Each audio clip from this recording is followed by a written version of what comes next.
Menestyminen urheilussa huipputasolla vaatii paljon. Se vaatii henkistä vahvuutta ja pitkäjännitteisyyttä. Koko ajan pitää muistaa päämäärä. Totta kai takaiskuja tulee.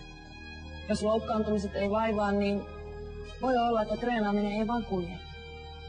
Kehitystä ei tapahdu tarpeeksi nopeasti ja muut kirivat ohi. Vaikka kuinka treenaa, ei välttämättä pärjää. Paineet kasvaa ja pinna alkaa olla todella kireällä. Kyllä minä ymmärrän, että kovasti treenaava urheilija voi hermostua ihan pienestäkin. Tai mitä minä olen sitten mitään sanomaan. Minä vaan elän sellaisen urheilijan kanssa.